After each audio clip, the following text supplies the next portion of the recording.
Hello दोस्तों, Jubilant food works के बारे में बात करेंगे जहां पर अप्रैल 19 को शेयर प्राइस आपको बिल्कुल नीचे गिरा हुआ नजर आएगा। तो यहां पर क्या हो रहा है और आपको सबसे इंपॉर्टेंटली पैनिक क्यों नहीं करना है, उसके बारे में दोस्तों इस वीडियो में हम बात करने वाले हैं। तो आप देखेंगे 19 अप्रैल मंगलवार का दिन जुबिलेंट फूड वर्क्स में स्टॉक स्प्लिट हुआ है। मतलब अगर आप देखेंगे कि जो फेस वैल्यू है, अभी ये मैं वीडियो स्प्लिट से पहले बना रहा हूं, तो फेस वैल्यू 10 की है, तो ये फेस वैल्यू 10 से 2 की हो जाएगी। ये एक इंपॉर्टेंट चेंज होने वाला है। तो जुबिलेंट शेयर जो फूड वर्क्स है उसका शेयर प्राइस उस हिसाब से डाउन हो जाएगा। तो यहां पर कैसे फर्क पड़ेगा, ये मैंने अलग अलग कुछ अप्रोक्सीमेट नंबर दिए हुए हैं, जो कि 18 अप्रैल का क्लोजिंग प्राइस है। ये अप्रोक्सीमेट नंबर है, अब जो भी प्राइस होंगे वो, ये वीडियो पहले बन रहा है तो पता नहीं है, तो आपको ध्यान रखना। समझ लीजिए 2600 में शेयर प्राइस बंद हुआ तो 520 में ओपन होगा। समझ लीजिए 2800 में शेयर प्राइस बंद हुआ तो 560 में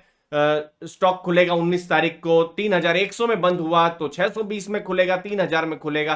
अगर बंद हुआ है 18 तारीख को तो 600 में ओपन होगा 19 तारीख को। तो ये चीज आपको ध्यान में रखनी है। तो शेयर प्राइस जो है ड्रास्टिकली यहां पर गिरा हुआ है स्प्लिट के कारण, तो वो आपको ध्यान में रखना है। अब उसमें समझ लीजिए आपके पास 10 शेयर है तो आपको 40 शेयर और मिल जाएंगे, तो आपके जो टोटल शेयर्स हैं टोटल 50 शेयर हो जाएंगे। तो ओवरऑल अगर आप देखेंगे तो आपको कोई फर्क नहीं पड़ेगा।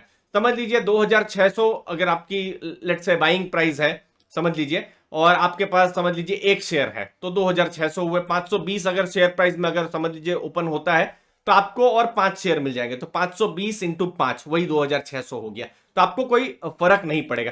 तो यहां पर इंपॉर्टेंट है, बहुत इन्वेस्टर्स कंफ्यूज हो जाते हैं स्टॉक स्प्लिट और बोनस के बीच में, क्योंकि बोनस में भी कुछ ऐसा ही होता है। तो ऊपर मैंने लिंक दी हुई है, वहां से आप चेक कर सकते हैं कि बोनस और स्टॉक स्प्लिट में क्या डिफरेंस होता है। अब इंपॉर्टेंट यहां पर बाइंग प्राइस जो है आपका एडजस्ट हो जाएगा। मैंने जो एग्जांपल दिया, एक और एग्जांपल देता हूं। समझ लीजिए जुबिलेंट फूड वर्क, अभी तो शेयर प्राइस बहुत गिरा हुआ है, लेकिन एक टाइम में 3500 में था, आपने 3500 में खरीदा था, तो आपकी जो बाइंग प्राइस है उस हिसाब से 700 रुपए एडजस्ट हो जाएगी। और सिंपल अगर कैलकुलेशन करना है, समझना है, तो 5 से आप डिवाइड कर दीजिए, आपको सिंपल बिल्कुल आराम से समझ में आ जाएगा। अब आपका जो भी, जहां पर भी आपका ब्रोकरेज अकाउंट है, तो पीएनएल में ये लॉस दिखा रहा होगा, तो आपको चिंता नहीं करनी है। जो भी नए शेयर हैं वो क्रेडिट उस दिन नहीं होंगे, 3-4 वर्किंग डे लगते हैं क्रेडिट होने के लिए। तो ये एक इंपॉर्टेंट चीज है, पैनिक नहीं होना है। क्योंकि आपको लगेगा, समझ लीजिए आपने 20,000 का इन्वेस्टमेंट किया, आपको लगेगा बिल्कुल शेयर प्राइस गिर गया हुआ है और नए शेयर भी नहीं मिले हुए हैं, तो इसीलिए 20 अप्रैल जो है रिकॉर्ड डेट है, और आप थोड़ा एक समय दे सकते हैं, और उसके बाद जो शेयर्स जो भी है, नए शेयर्स हैं, वो क्रेडिट हो जाएंगे। अब यहां इंपॉर्टेंट है, 19 अप्रैल को ऑलरेडी शेयर प्राइस गिरा हुआ है, तो कुछ इन्वेस्टर्स ऐसा सोच सकते हैं शेयर प्राइस गिरा हुआ है, चलो इसका फायदा ले ले, हमको भी स्प्लिट शेयर मिल जाएगा। तो ऐसा नहीं होगा। 19 तारीख को अगर समझ लीजिए आप स्टॉक खरीदते हैं तो आपको यहां पर कोई भी न्यू शेयर नहीं मिलेगा। ये न्यूज मैंने गलती से लिख दिया है, मुझे माफ कीजिएगा। तो नए शेयर आपको नहीं मिलेंगे। तो हमारे चैनल में दोस्तों ऐसे इंपॉर्टेंट ट्रेंड्स जो है, बिजनेस को अंडरस्टैंडिंग एनालिसिस हम करते रहते हैं। आप हमारा जो टेलीग्राम ग्रुप है उसको भी ज्वाइन कर सकते हैं, ताकि आपको वैल्यू मिलती रहे, और चैनल को तो आप सब्सक्राइब कर ही सकते हैं। अब जुबिलेंट फूड वर्क्स जब ये स्प्लिट हो रहा है, तो इस टाइम में बिजनेस के लिए, कंपनी के लिए एक चैलेंजिंग टाइम भी है, क्योंकि बहुत ही रिसेंटली जो सीईओ है मिस्टर प्रतीक पोता, उन्होंने रिजाइन किया है। 15 जून तक वो रहेंगे एज ए सीईओ, लेकिन अभी नए सीईओ को लेकर अनसर्टेनिटी अभी है। तो ये एक चीज है जो जुबिलेंट फूड वर्क्स में अभी आपको देखने को मिल सकता है।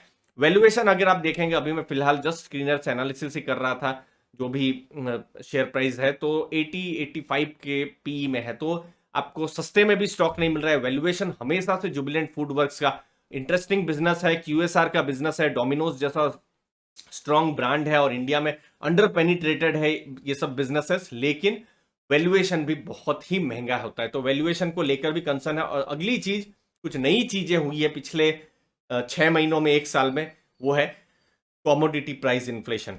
और क्वार्टर 4 का, ये थोड़ा सा मैं अलग बात बोल रहा हूं, क्वार्टर 4 के रिजल्ट्स आ रहे हैं, आप जरूर देखिएगा कॉमोडिटी प्राइस के कारण से मार्जिन में क्या इंपैक्ट पड़ा है। तो यहां पर भी इंपॉर्टेंट देखने का रहेगा कि कॉमोडिटी प्राइस के कारण क्या इंपैक्ट पड़ सकता है जुबिलेंट फूड के बिजनेस पर। और दूसरी चीज है डीपी यूरेशिया, उन्होंने रशिया और उसके आसपास के कुछ कंट्रीज में उन्होंने इन्वेस्टमेंट भी किया हुआ है, तो वहां पर भी शायद इम्पेयरमेंट करना पड़े ड्यू टू जियोपॉलिटिकल कंसर्न्स या इशू उसके कारण में। तो ये कुछ चैलेंजिंग टाइम्स है, लेकिन हर बिजनेस में चैलेंजिंग टाइम्स आते हुए हैं। नए सीईओ किस हिसाब से एग्जीक्यूशन करेंगे, नए सीईओ कौन होते हैं, उस पर एक मार्केट की बहुत एक इंटरेस्टिंग रहेगा कि मार्केट क्या देख रहा है। तो वो एक इंटरेस्टिंग चीज रहेगी। उसके अलावा QSR जो है, क्विक सर्विस रेस्टोरेंट्स, इसका इंडिया में बहुत ज्यादा फ्यूचर में ग्रोथ होने की पोटेंशियल है, और डोमिनोज एक डोमिनेंट फ्रेंचाइज है। तो आप जरूर बताइए इस चैलेंजिंग टाइम्स में आप किस हिसाब से डोमिनोज को देखते हैं। फंडामेंटल्स कुछ भी चेंज नहीं होंगे, जो भी वैल्यूएशंस, जो भी स्टॉक स्प्लिट हुए हैं, वो आप बिल्कुल ध्यान में रखिएगा। मुझे उम्मीद है छोटे से वीडियो में आपको वैल्यू मिली होगी। धन्यवाद आपके समय के लिए। आपके चैनल अर्ली फाइनेंशियल आज़ादी को जरूर सब्सक्राइब करके रखें, ताकि आपको news, trends, analysis, business understanding आपको हमेशा मिलती रहे। थैंक यू वेरी मच दोस्तों, धन्यवाद।